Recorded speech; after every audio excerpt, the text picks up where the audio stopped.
Jojo Bizarre Adventure. Très grosse licence dans le monde du manga qui a d'ailleurs 38 ans. Oui, la licence est plus vieille que moi et Bilal, nos deux âges réunis. Mais qui reste d'ailleurs excellent selon notre point de vue. Que ce soit l'intrigue, les personnages, le fanservice. Ok, peut-être pas. Et d'ailleurs, on aime tellement cette œuvre qu'on allait faire des recherches. Donc asseyez-vous bien pour découvrir les 7 secrets sur Jojo Bizarre Adventure.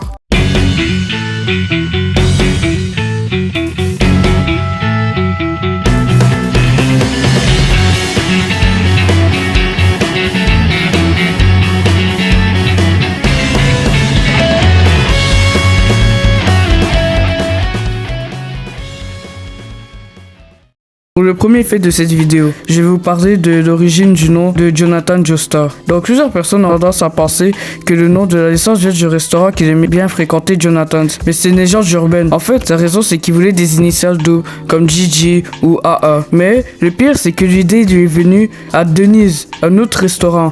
Il a décidé d'alimenter la rumeur en disant que ça venait de Jonathan, alors que c'était faux. Il aimait juste fréquenter ce restaurant.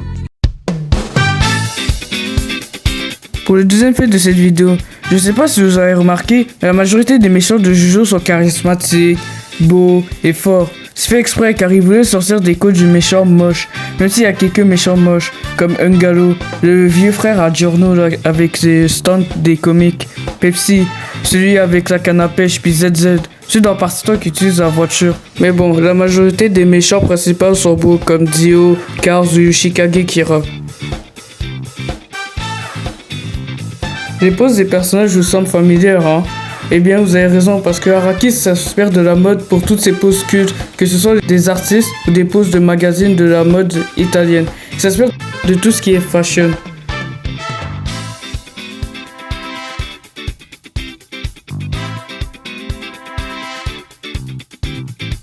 Dans la partie 1, le système de pouvoir c'est le Hamon, ou autrement appelé l'onde. Araki s'est débarrassé du Hamon parce que ça faisait des combats vraiment pas créatifs et pas palpitants.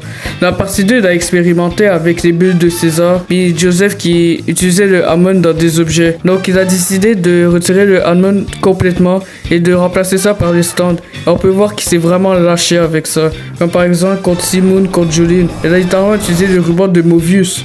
Made in Heaven. Ce qui est bien avec Jojo, c'est qu'on peut s'identifier avec plusieurs personnages, vu qu'il y en a plein. Personnellement, moi, mon personnage préféré, c'est Giorno Giovanna. Charismatique, élégant, intelligent. Bon, après, tu me diras, est-ce qu'il y a un Jojo bête?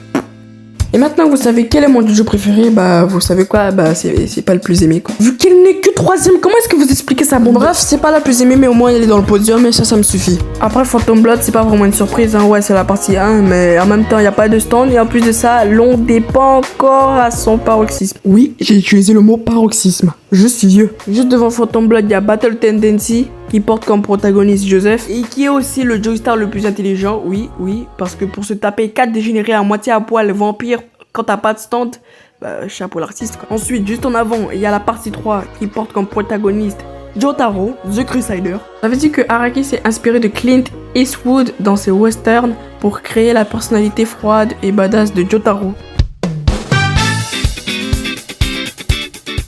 Est-ce que tu savais que Jojo à la base, bah ça devait être une femme? Ouais, rien que ça. En fait, Araki, après Phantom Blood et Battle Tendency, tu vois, je pense qu'il en avait un peu marre de dessiner des grands hommes d'1m95 avec des biceps plus gros que mon corps. Du coup, pour la partie 3, donc celle qu'on vient juste de voir avec Jotaro, il avait imaginé une fille. Mais son éditeur, bah il était pas trop d'accord avec cette idée quoi. Mais on a quand même réussi à avoir un Jojo là où le protagoniste, et ben c'est une fille, et vous le connaissez tous, Stone Ocean. Qui est d'ailleurs le Jojo qui a été diffusé en animé le plus récent. Je vous invite d'ailleurs à aller voir sur Netflix. Bien sûr après cette vidéo, wow, parce qu'il reste quand même le 7ème secret.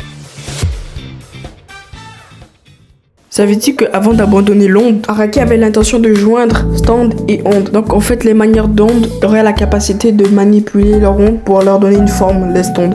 Mais finalement il a laissé tomber parce qu'il voulait varier ses personnages et aussi ses systèmes de pouvoir. Et on a eu le Jojo qu'on connaît. On espère que vous avez aimé cette vidéo. Moi et Bilal, on l'a écrite et on l'a montée ensemble. Du coup, on se dit à très bientôt pour de nouvelles vidéos. Et sur ce, bye.